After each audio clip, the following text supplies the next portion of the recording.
Over 200 experts have shared their secrets to a successful business. Join me, Rose Davidson, as I discover how these experts took their businesses to the next level.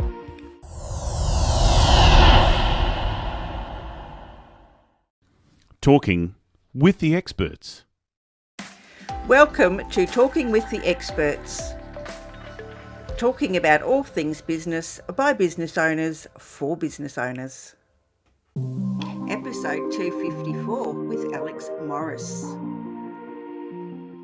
Very good question. Is an offer that is concise and simple and desirable.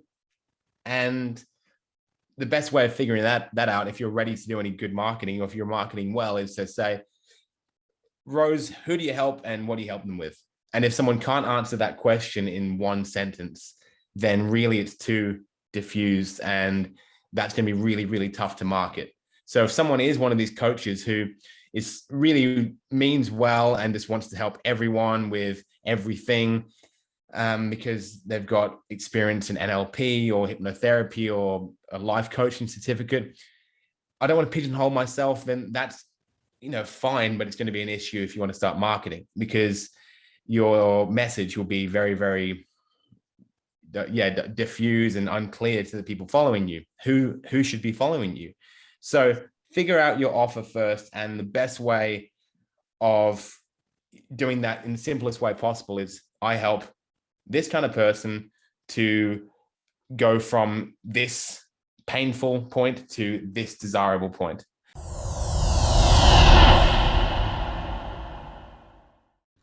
Talking with the experts. My guest today is Alexander Morris, and Alex is the founder of To the Moon Digital. It's a digital marketing agency focusing on lead generation for coaches and consultants. After over 6 years in the coaching and social media marketing space, plus a personal investment of over $100,000 in world-class mentors, courses and certifications, Alex has helped clients to create millions of dollars in sales and lead generation in the coaching space.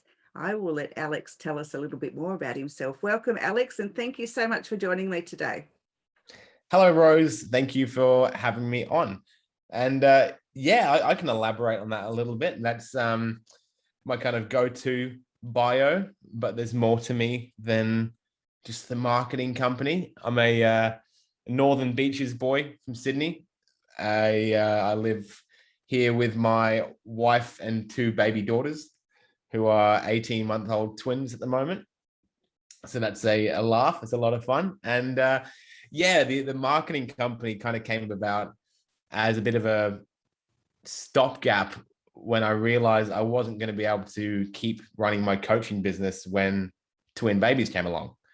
Because I was doing nutrition coaching, I worked with some gyms, I did some cooking demos, I did the odd bit of catering in there for, health retreats, that sort of thing. And I was no longer able to do any of that. So I already had one person who was paying me to do their marketing for them just through the coaching network I had.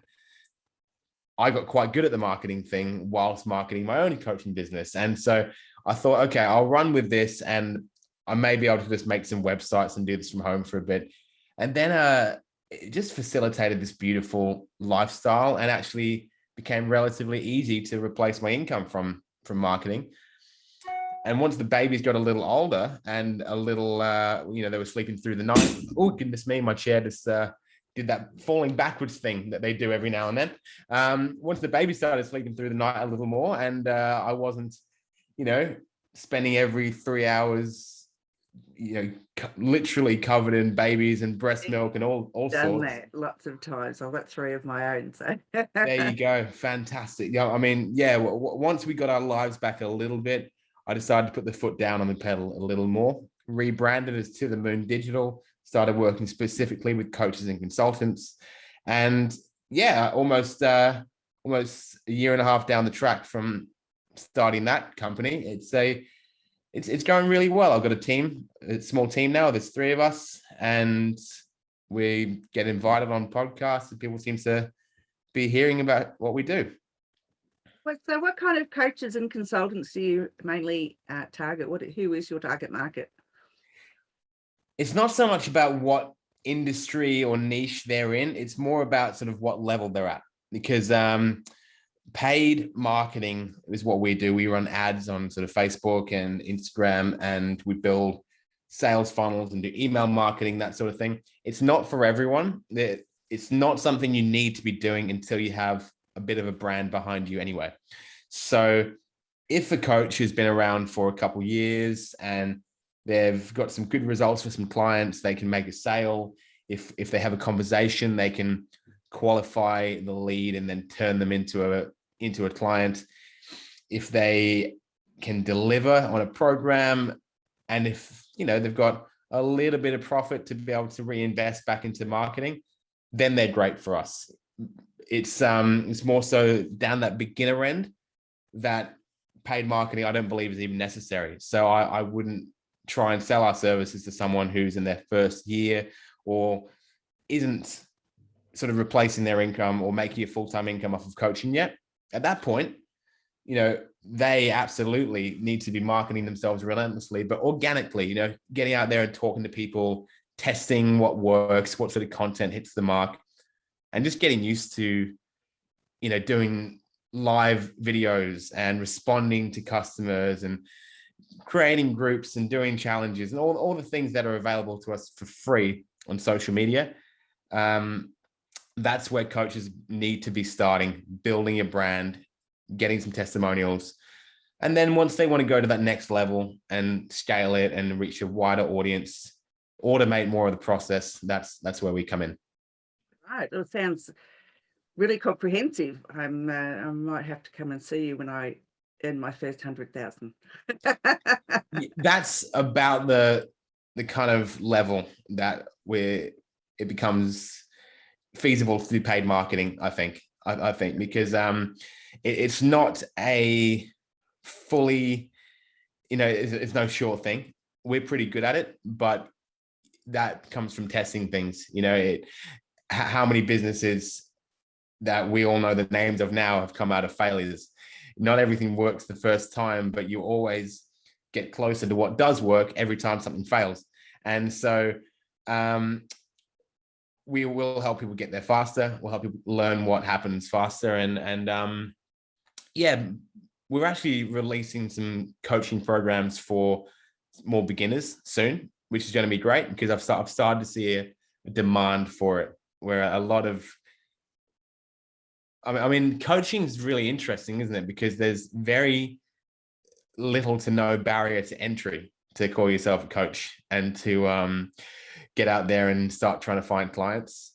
Absolutely. But however, there are coaches and there are coaches. Just because you can help somebody doesn't make you a coach. I think that coaches have a certain personality, certain skills that they have, that they need to be a proper coach. And some of the people that call them coaches really shouldn't be in the industry at all as a coach. Yeah, it's a tough one, tough one, because a lot of coaches I find probably the former in coaches and then coaches are people who have come from a negative experience or a trauma themselves, and they're just on the other side of that and decided that coaching is where they need to go, but they've got to still sort out quite a lot of stuff about themselves first before trying to help other people. And they're always coming from a good place, I feel, coaches. It's just not always the right business model for them, and it's been sold as the perfect ticket to a 7-figure business, but the people I know doing 7 figures in coaching are spectacular at every aspect of it. And it comes from experience, it comes from practice and studying and investing and learning. And I think people need to be more patient with the process as well, not just think it's going to be all Instagram and private jets on, year one. Absolutely. Yes, I totally agree with that. Now, if one of our listeners or any of our listeners are anything like me, I dislike marketing. I can do podcasts, but Facebook Lives I find, really challenging. I don't know why, but I just do. And, that sort of marketing for me is, although, Facebook absolutely loves it, I don't do it as often as I should. I keep being told, don't wait for the right moment, but I always have to wait till I'm in the mood. Otherwise, it just doesn't happen. What can you advise people like me that, just don't like any of that kind of marketing? You've got to play to your strengths. I think if you're, 15 years ago, it was blogging. If you were not a good writer, don't start a blog. And people would say, if you don't have a blog, you don't have a business. But some people can't write very well. That's fine. If you love podcasting and you're great at having conversations like yourself, then roll on that medium, like you're doing, transcribe it, create blogs and articles and emails out of that. You don't need to be creative. You can actually leverage, your guests and our time and our expertise to create your own content. If you don't like Facebook Live videos and, live content and creating stuff like that, well, there's two sides to that story. Like, one, either the more you do, the better you'll get. But then again, if someone is coming to look at potentially working with your business and you're just crap on video, it might be a detriment to their opinion of you. So I think play to your strengths and find the medium that really, really works best for you. I think if podcasting is good for you, my biggest tip for that would be to use a long form platform like podcasting and then create short form content out of it. Take video clips, take transcriptions, create LinkedIn articles and 1-minute blogs and quotes and pictures from the podcast, and then leverage that. So there's always something everyone can do, but you might as well play to what you're best at. That's really great advice. I think you're the first person who's ever told me that. The others have told me, you have to do these Facebook Lives, and no, not. I mean, I don't do any Facebook Lives. I stream my podcast live a couple times a week, but I never hop in front of the camera and say, here are the 3 things I've learned today about marketing. And it's fine. The other thing about that is that there's so much content vying for people's attention these days. And if you're not doing Facebook Lives, or you are doing Facebook Lives, it's not going to make that much of a difference to anyone else's day, I believe. I think what Facebook Live, any sort of content being posted regularly on your page, it will make a difference for the people who are following you. It may gain you some followers over time if you're consistent, but I don't think you're going to find people saying, I want to work with Rose as a coach, but hang on, she doesn't do any Facebook Lives. I don't think that really matters. It's content creation and giving value and all this stuff is great, but the best way to get clients is to deliver, and then word of mouth, referrals, testimonials, not just making content every day. If you like it, then do it. But if it's a pain in the ass and not the business you want, then, I can leave it alone. Alex, I'm in love with you. Stop it. Because I've said you don't have to do Facebook Lives anymore. Well, so I guess tell us, marketing as a medium, I suppose, can be challenging for some people when they don't know where to start. Mm-hmm. And I know that, is there some sort of formula that you use personally that, can help a newbie along and, get them started? The first thing you need, very good question, is an offer that is concise and simple and desirable. And the best way of figuring that out, if you're ready to do any good marketing, or if you're marketing well, is to say, Rose, who do you help and what do you help them with? And if someone can't answer that question in one sentence, then really it's too diffused, and that's going to be really, really tough to market. So if someone is one of these coaches who is really means well and just wants to help everyone with everything, because they've got experience in NLP or hypnotherapy or a life coaching certificate, I don't want to pigeonhole myself, then that's, fine, but it's going to be an issue if you want to start marketing, because your message will be very, very diffuse and unclear to the people following you, who should be following you. So figure out your offer first, and the best way of doing that in the simplest way possible is I help this kind of person to go from this painful point to this desirable point.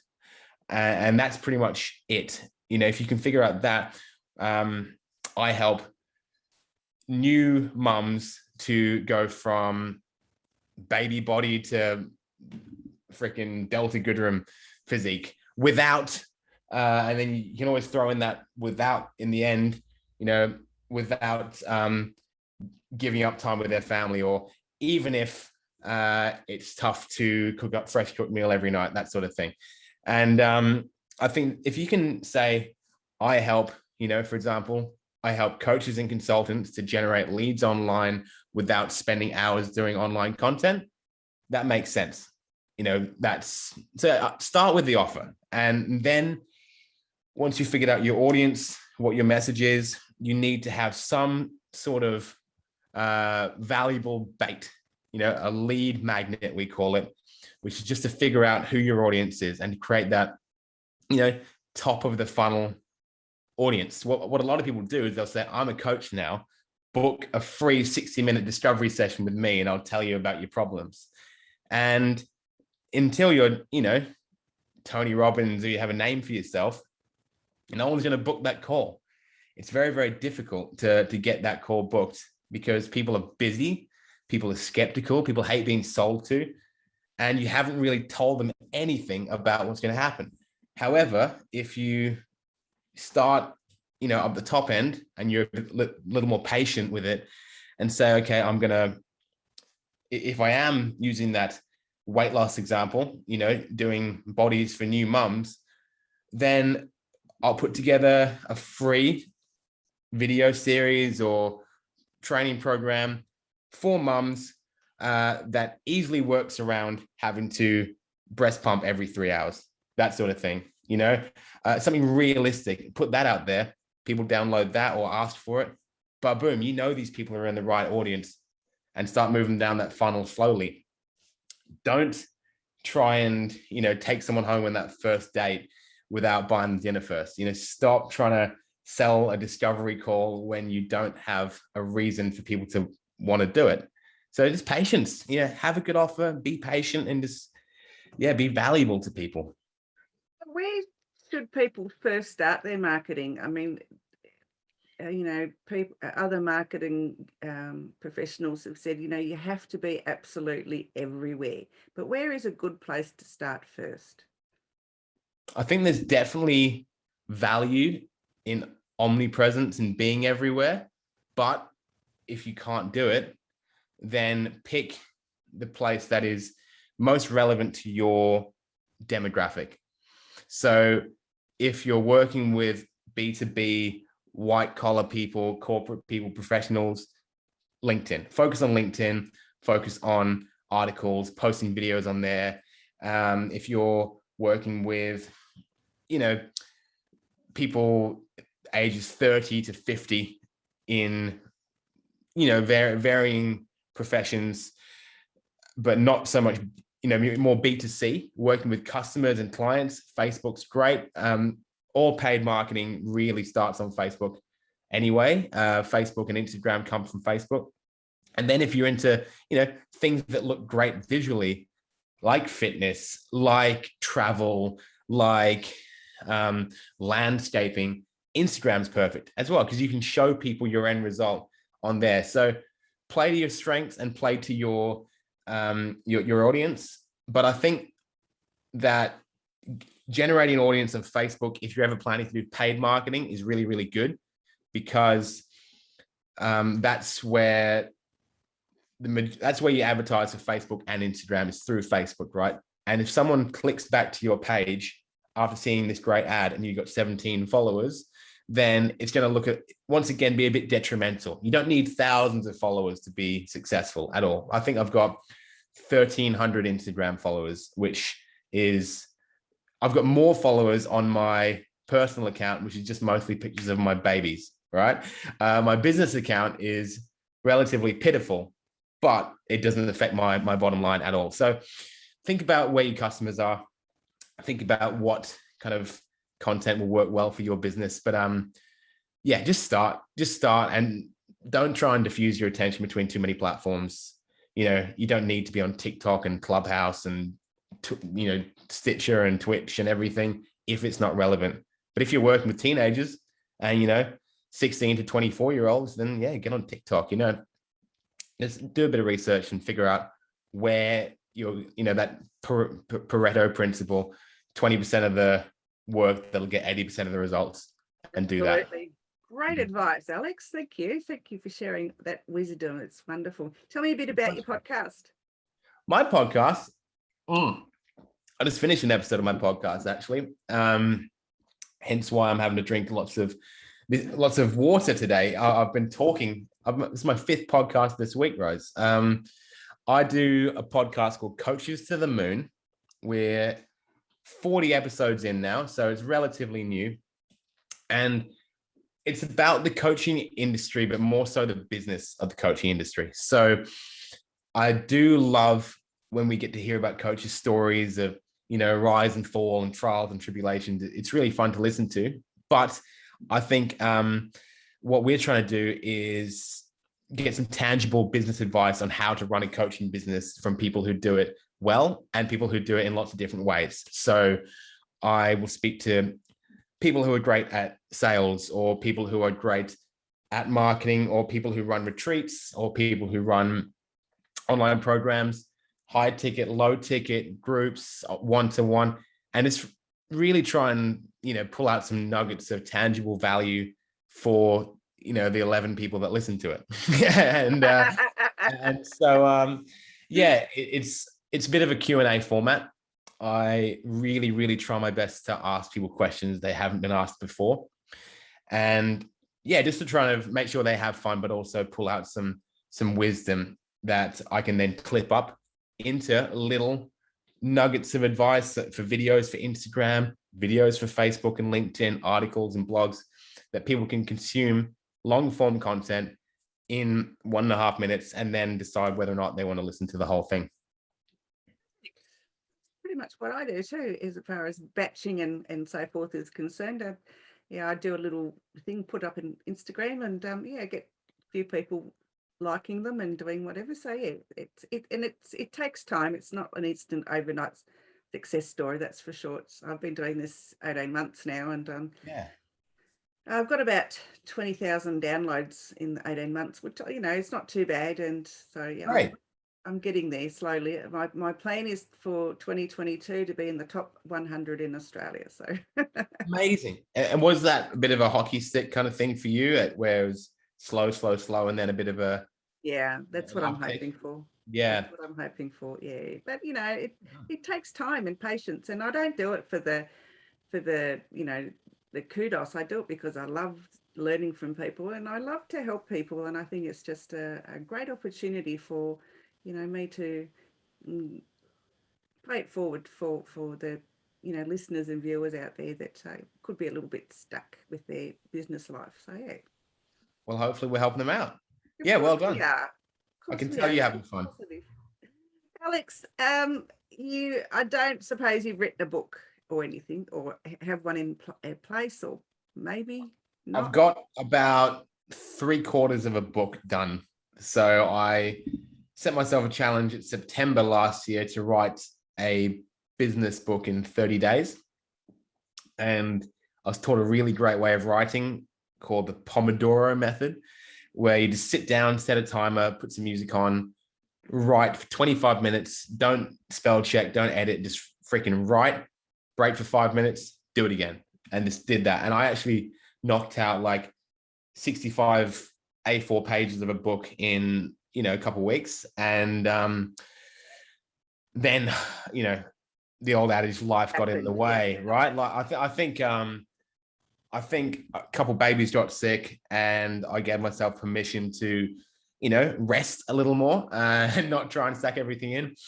And then it kind of, fell by the wayside a bit. But that book is called the Mars Method. Mars, I've got this beautiful, brand that's come off my name, To the Moon Digital, where I can space theme everything. So I've got rocket ships and stars on all my content. But the Mars Method is my marketing system, which is how I work with coaches to help them to really not have to go through the whole rigmarole of websites and landing pages. It's really trying to simplify the appointment setting process, and it's market deep dive. So really knowing well who your market is, attracting them with some sort of lead magnet like we talked about before, retargeting, which is all about getting back in front of them, and multiple exposures, whether that's through more ads or email follow-ups or the next page in your funnel. And then S is scaling. And scaling is what a lot of people don't really know how to do. They kind of keep their business working at the same level. But when you have a system for scaling ads, then you can make it move pretty quickly. So yeah, the book's a bit of a sore spot because I really wish I'd done more of it. But it's stuck at the moment. Okay, when it's released, you'll need to send me a copy so I can promote it on and I'll have you back on when you release it, because we'll talk about it. It'd be great. Sounds like a good book. Thank you. It's very coaching focused. It's focused towards that industry. I have a lot of gritty details from my struggles in my coaching journey, from going from I was head chef in a nice Italian restaurant, and I was a sommelier before that in an even nicer Italian restaurant, and had a nice career in front of me, it looked like. And then a few months later, I sold my car, and we had an apartment where the washing machine was running off into the bath because we couldn't afford the space, and everything went to shit pretty quickly. But we made it happen. I'm on the other side of that now, and life's fine again. So yeah, if you want to learn some dirt on the face, the man behind the face, then it'll be a good book, hopefully. Good stuff. Alex, any last words of that you'd like to share with our audience? A tip or a hint or something to G up their day? Yeah, I can G up a day. All right. Well, if we're going for a G up, I would say that on the topic of what I've spoken about, of having a rough journey to having a comfortable lifestyle, I don't believe that your level of personal development is particularly connected to your income or your success in business. And in coaching, we're often led to believe that if you're not waking up at 5 a.m. and doing ice baths and meditating, reading 30 pages a day, doing push-ups, turning vegan, fucking Instagramming every smoothie you make, excuse me for swearing, then you're never going to make it. Just like, you'll never make it if you don't do Facebook Lives. It's nonsense. I've learned very much so that success, and I'm not a huge, I'm not successful yet. I'm just comfortable. It's structural. It's about systems. It's not about personal development. You don't have to fix yourself before you go and, create a great business. My morning routine at the moment is completely at the whim of when my daughters wake up. I do not a lick of meditation. I haven't read a book in years.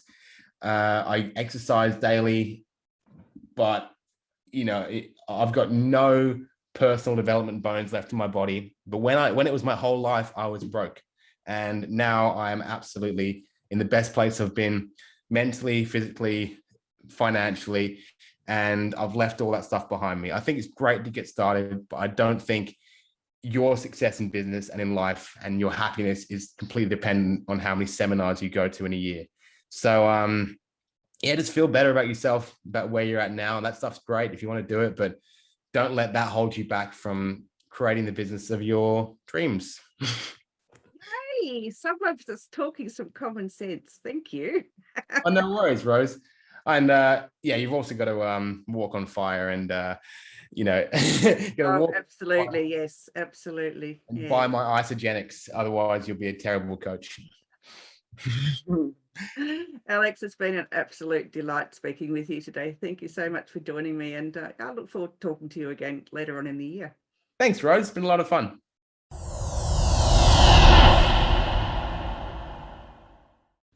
Talking with the experts.